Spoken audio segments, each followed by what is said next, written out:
जय श्री हरि। पवित्र माघ मास की इस शुभ घड़ी में आज हम माघ महात्म्य के 26वें अध्याय का मंगल पाठ करने जा रहे हैं। यह अध्याय भक्त के हृदय में श्रद्धा जगाता है और माघ स्नान जप व दान के अद्भुत फल का वर्णन करता है।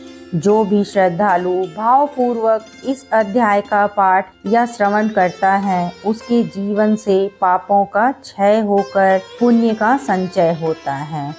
आइए निर्मल मन और शांत चित्त से प्रभु का ध्यान करते हुए इस पावन अध्याय का पाठ आरंभ करें।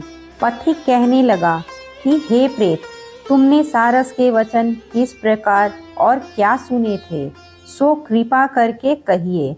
प्रेत कहने लगा कि इस वन में कुहरा नाम की नदी पर्वत से निकली है।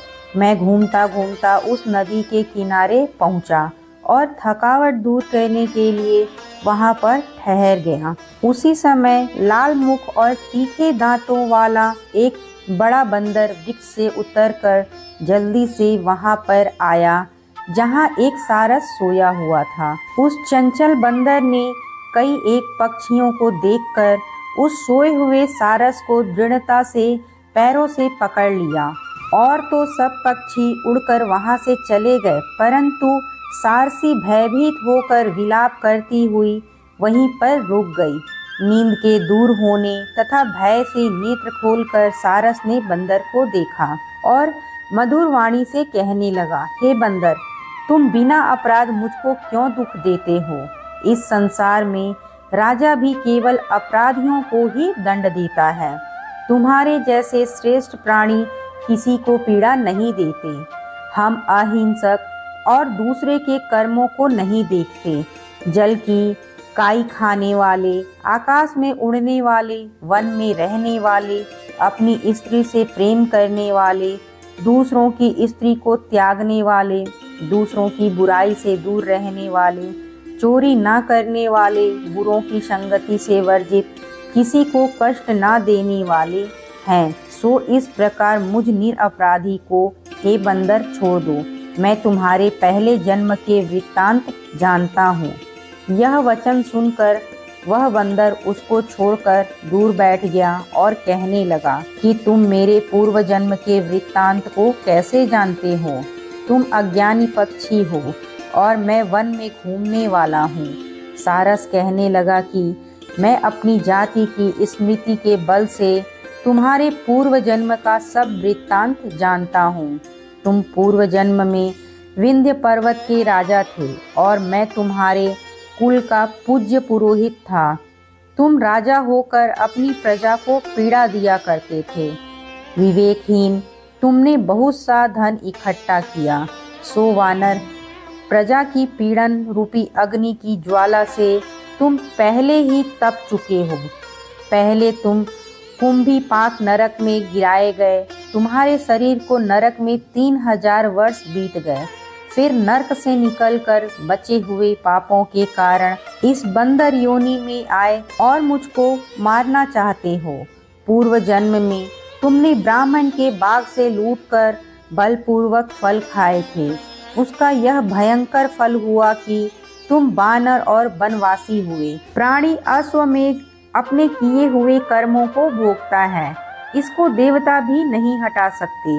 इस प्रकार मैं सारस का जन्म लेकर भी अज्ञान से मोहित नहीं हुआ। इतनी कथा कहकर वानर कहने लगा कि यदि ठीक ही जानते हो तो बताओ तुम पक्षी कैसे हुए?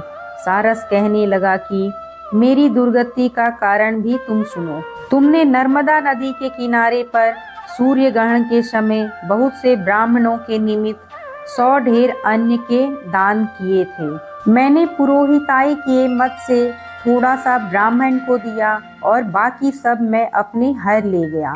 इन ब्राह्मण के द्रव्य का अपहरण करने के पाप से मैं पहले कालसूत्र नरक में और फिर रक्त कर्दुम नरक में, जहाँ पर बड़े बड़े कीड़े थे और रक्त तथा पीप से भरा हुआ नाभि तक नीचे सिर और ऊपर पैर किए हुए पीप चाटता हुआ उस दुर्गंध वाले नरक में कीड़े आदि से काटा जाकर 3000 वर्ष तक उस यातना को भोगता रहा।